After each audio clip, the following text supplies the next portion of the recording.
నమస్తే, నేను సిరి.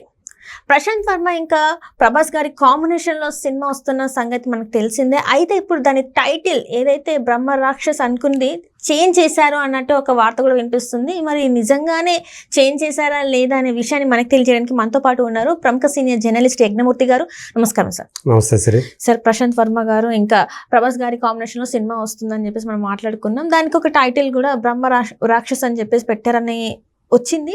కానీ ఇప్పుడు ఆ టైటిల్ మార్చేస్తున్నారు అన్నట్టు కూడా మళ్ళీ ఇప్పుడు ఒక వార్త వస్తుంది. ఇందులో ఎంతవరకు వాస్తవం ఉందంటారు సార్? ఒకటైతే నిజం, ప్రభాస్ ప్రశాంత్ వర్మ కాంబినేషన్లో సినిమా అయితే రాబోతా ఉంది. ప్రశాంత్ వర్మ ఆల్రెడీ జై హనుమాన్ అనే సినిమాని అనౌన్స్ చేశాడు. ఫస్ట్ లుక్ కూడా రిలీజ్ చేశాడు రిషబ్ శెట్టిది. సో దాని మీద కూడా చర్చలు నడిచినాయి.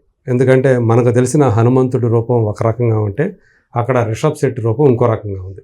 ఎందుకంటే మనకి హనుమంతుడు వానర రూపంలో ఉంటాడు, కానీ అక్కడ వానర రూపంలో కాకుండా మానవ రూపంలో కాకపోతే ఆ తోక అయితే పెట్టారు తప్ప మిగతాదంతా కూడా మనిషి రూపంలోనే ఉన్నాడు. అంటే ఒళ్ళంతా కూడా రోమాలతో ఉండడం అదంతా కూడా బాగా అనిపించింది. ఇంకోటి ఏంటంటే హనుమంతుడు ఏడుస్తున్నాడు అంటే ఆ కంటి దార కూడా పెట్టడం అనేది మనం చూసాము.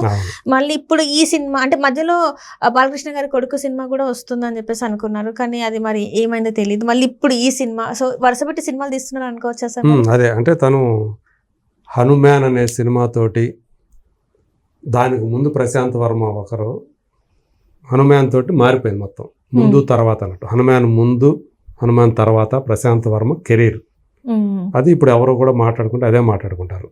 ఆ సినిమాతోటి హనుమాన్ తోటి ఆయన పాన్ ఇండియా లెవెల్లో బిగ్ నేమ్గా అయిపోయాడు. దానివల్లే రణవీర్ సింగ్ తోటి కలిసే అవకాశం లభించింది. ఈ బ్రహ్మరాక్షస్ అనే స్టోరీని ఆయనకే మొదట వినిపించాడు, ఆయన ఓకే అన్నాడు.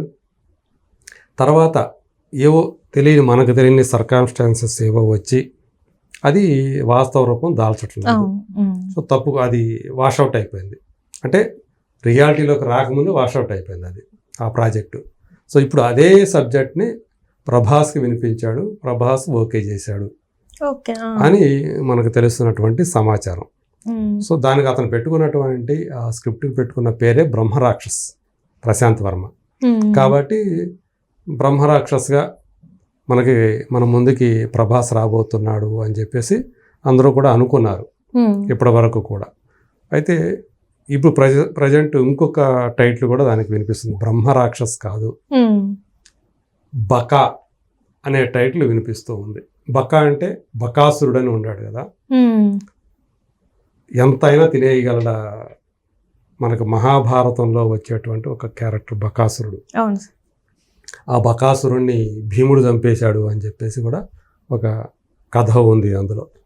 సో అట్లా ఆ బకాసురుల్లో ఉన్నటువంటి ఆ బక అనే పేరుతోటి ఇప్పుడు ఆ టైటిల్ని పెట్టబోతున్నారు అని చెప్పేసి, దానికి ఆల్రెడీ రిజిస్టర్ కూడా చేయించారు ఆ టైటిల్ని అని కూడా మనకి తెలియవస్తూ ఉంది.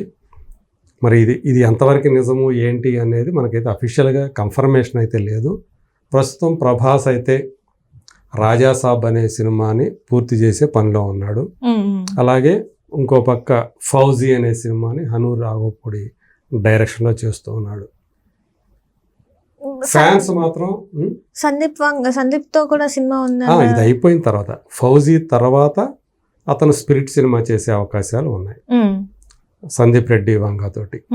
సో దానికోసం ఆయన సందీప్ వంగ కూడా కొన్ని కండిషన్లు పెట్టాడు. ఎందుకంటే ఈ మధ్య కాలంలో హీరోలందరూ కూడా బాడీ డబుల్ ఉపయోగిస్తున్నారు. ప్రభాస్ ఇప్పుడు 2 సినిమాలు చేస్తూ ఉండటం వల్ల రాజాసాబ్కి సంబంధించి బాడీ డబుల్ ఎక్కువగా యూజ్ చేస్తున్నారు అనేటువంటి వార్తలు ఈ మధ్య బాగా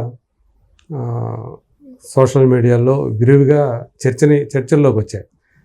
కొన్ని మీడియా హౌస్లు కూడా ఈ బాడీ డబుల్ వ్యవహారం గురించి రిపోర్ట్ చేశాయి. ఒక ఫైట్ సీక్వెన్స్ని ఎక్కువగా బాడీ డబుల్ తోటి యూజ్ చేశారని కూడా వార్తలు వచ్చాయి. దానికి ప్రధాన కారణం ఏంటంటే తను ఫౌజీ షూటింగ్తో బిజీగా ఉండటం. రీసెంట్గా ఈ మధ్య ఒక స్పెక్యులేషన్ కూడా వచ్చింది, ఏదో గాయపడ్డాడు ఇటలీలో, అక్కడ జరుగుతా చాలా మంది కూడా ప్రాణాపాయ స్థితిలో ఉన్నారు అంటూ వచ్చి దాని మీద అభిమానులు కూడా గొడవ చేయటం, ఆ సదరు ఛానల్ దగ్గరికి వెళ్ళి హంగామా చేయడం కూడా మనం చూసాం. అదంతా కేవలం స్పెక్యులేషనే అనేది కూడా తెలుస్తూ ఉంది. అదంతా కావాలంటే ఆయనకు ఉన్నటువంటి పాపులారిటీని సొమ్ము చేసుకోవటంలో, అంటే ప్రభాస్కి ఏదైనా జరిగిందంటే అటెన్షన్ పడుతుంది కాబట్టి కొంచెం దాన్ని సొమ్ము చేసుకోవటువంటి కొన్ని అలా నెగిటివ్ సైడ్ చేసుకునే కొన్ని ఉంటారు కదా, అలా జరిగిందని చెప్పి వినిపిస్తూ ఉంది. సో ఇప్పుడు ఏదేమైనప్పటికీ కూడా అంటే ఇప్పుడు వరుసగా తను ఇన్ని పెట్టుకొని ఎందుకు ఒకదాని తర్వాత ఒకటి వెంటనే కమిట్ అయిపోతున్నాడు అని చాలామంది ఆశ్చర్యపోతున్నారు.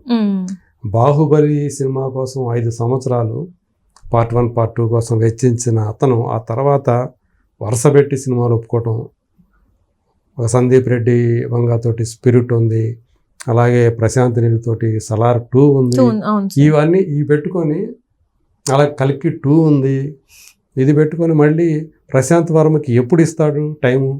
ఇది ఇవన్నీ అవ్వడానికి దాదాపు ఒక 5 years పట్టేలా ఉంది కదా సార్. దీన్ని బట్టి ఏంటంటే వీటిలో ఏదో ఒకటి వెనక్కి వెళ్ళిపోయి వాటి ప్లేస్లో ప్రశాంత్ వర్మ సినిమా ఏమైనా వస్తుందా? ఇప్పుడు రాజా లైన్లో పైప్ లైన్లో ఉన్న సినిమాలు ఇమీడియట్గా రాజాసాబ్ రిలీజ్ అవ్వాలి, దానికి సంబంధించి కూడా ఇంకా కొంత షూటింగ్ ఉంది. ఓ పక్క ఫౌజీ జరుగుతూ ఉంది, అందులో అమ్మాయి పేరు ఏంది ఎన్నయ్యానా అట్లాంటిది ఏదో పేరు, అమ్మాయిని ఫస్ట్ టైం ఇండస్ట్రీకి ఆమె ఏదో సోషల్ మీడియా స్టార్ ఏదో అనుకుంటా, అమ్మాయిని పరిచయం చేయబోతున్నారు, అది జరుగుతూ ఉంది. దాని వెంటనే స్పిరిట్ అనే సినిమా మొదలవుతుంది. ఇప్పటికే దాని మీదే సబ్జెక్టు మీదే చేసుకుంటూ ఉన్నాడు ఎవరు, సందీప్, ఇతని కోసం వెయిటింగ్లో ఉన్నాడు, అది ఉంది. ఆ తర్వాత సలార్ 2 ఉంటుందని చెప్పేసి ఇదివరకే ప్రకటించారు. మరి కల్కి 2 ఎప్పుడు ఉంటుంది?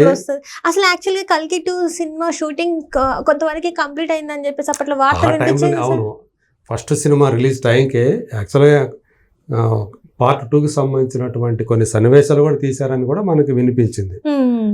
మరి ఆ టైం ఎక్కువ గడిచిందంటే మనుషుల రూపాలు కూడా మారిపోయే అవకాశం ఉంది. సో మరి అది ఎట్లా మేనేజ్ చేస్తారో ఏంటో తెలియదు.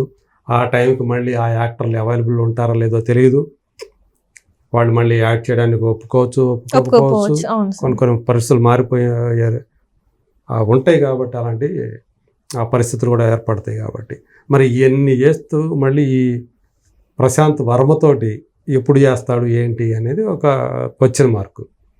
సో దీంతో ఎక్కువ ఇప్పుడు అనవసరమైనటువంటి విమర్శలకు కూడా కొంతమంది దీన్ని కూడా ట్రోలింగ్కి చేస్తున్నారు. ఏముంది బాడీ డబ్బులు పెట్టి లాగిచ్చేస్తుంటే ఈ మధ్య ఏవో క్లోజప్లు తీసేసుకొని మిగతా అన్నీ కూడా బాడీ డబ్బులతోటే లాగిచ్చేస్తున్నాను. కానీ అన్నీ అట్లా చేయలేము కదా, అది కుదరదు. ఒక కమిట్మెంట్ ఉన్న ఆర్టిస్ట్ ఎవరో కూడా రిస్కీ షాట్లు వచ్చినప్పుడు మాత్రం, ఎందుకంటే తను ఒకవేళ ఏదైనా ప్రమాదానికి గురైతే షూటింగ్ మొత్తం పాడైపోయే అవకాశం. అందుకని అలాంటి చోట్ల మాత్రం రిస్కీ అనిపించినటువంటి షాట్లు ఏవైతే ఉంటాయో అక్కడ మాత్రం బాడీ డబ్బులకి అనుమతిస్తారు. లేదు అంటే ఇంకొక చోట ఎక్కడ ఉపయోగిస్తారంటే నీవు డ్యూయల్ రోలో ట్రిపుల్ రోలో చేసేటప్పుడు అప్పుడు ఒక చోట బాడీ డబ్బులు యూజ్ చేసి చేస్తారు, ఆ సీన్ తీస్తారు. అంతేగాని అసలు హీరో వేరే సినిమా షూటింగ్లో ఉంటే మొత్తం ఇంకో యాక్టర్ పెట్టేసి తీసేసేసి ఆ క్లోజప్ షాట్లు అతికిచ్చేసేస్తే సరిపోద్ది అని అనుకుంటే మాత్రం ఎన్ని కోట్లు ఖర్చు చేయాల్సిన అవసరం కూడా ఉండదు. అది తర్వాత ఆ యాక్టర్కి లాస్ అవుతుంది, చాలా నెగిటివిటీ వచ్చేస్తుంది. ఇవాళ సినిమా ఇండస్ట్రీ ఎలా ఉంటుందంటే ఇదంతా డూప్లికేట్, కొంచెం తీసినా కూడా ఇదంతా డూప్లికేట్ తీసేసారనేది స్ప్రెడ్ అయిపోతుంది. ఏది దాపరికం కాదు, రహస్యంగా తీరుగా యూనిట్ మెంబర్స్ అయితే ఉండాల్సిందే కదా. ఓ 10 మందో 20 మందో 50 మందో ఉంటారు కదా. సో వాళ్ళ ముందు జరిగేటప్పుడు ఇదంతా కూడా ఎవరో ఒకరు చెప్పేస్తారు, సో డూప్లికేట్ తీసేస్తున్నారు సినిమాని. ఖచ్చితంగా, ఎందుకంటే రాజమౌళి గారు ఇంత స్ట్రిక్ట్ గా ఉంటేనే అన్ని సీన్స్ బయటకు వస్తున్నాయి. సో ఇలాంటివి ఇంకా ఈజీగా బయటకు వచ్చేస్తాయి. సో మరి అదే ఎందుకు ఒకదాని తర్వాత ఒకటి గ్రీన్ సిగ్నల్ ఇచ్చేస్తున్నాడు అనేది అందరిలో కూడా చాలా ఆశ్చర్యాన్ని కలిగిస్తూ ఉంది. అది అనవసరమైనటువంటి స్పెక్యులేషన్స్ కూడా తావిస్తుంది అని అనుకోవాలి. సో మంచిదే ఇలా, ఎందుకంటే వరుసగా సినిమాలు చేయటం అనేది దీనివల్ల ఒకప్పుడు మనం చెప్పుకునేవాళ్ళం, వాళ్ళ పెదనాన్నగారు కానీ కృష్ణ గారు కానీ ఎన్ని సినిమాలు చేసేవాళ్ళు. దీనివల్ల ఏంటంటే ఇండస్ట్రీ కళకళాడుతుంది, చాలా మంది పని దొరుకుతుంది. థియేటర్లో కూడా వాటికి ఆక్యుపెన్సీ రావాలంటే స్టార్ సినిమాలు అయితేనే వాటికి ఆక్యుపెన్సీ అనేది వస్తుంది, ప్రేక్షకులు జనాలు వస్తారు. అవి కూడా కళకళలాడుతూ ఉంటాయి థియేటర్లో కూడా.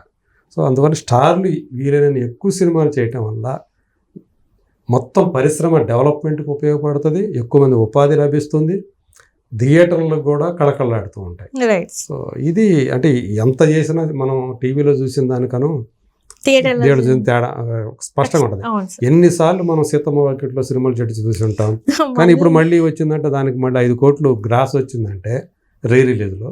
అది కూడా ఎన్నో సంవత్సరాల క్రితం సినిమా, 15 ఏళ్ళు అవుతుంది. సో ఇప్పుడు మళ్ళీ అంతమంది చూస్తున్నారంటే అది దానికి ఉన్నటువంటి మ్యాజిక్, అదే థియేటర్కి ఉన్నటువంటి మ్యాజిక్ అదే.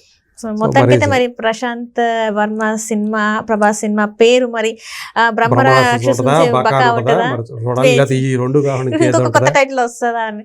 Right sir, right. Thank you so much sir. Thank you.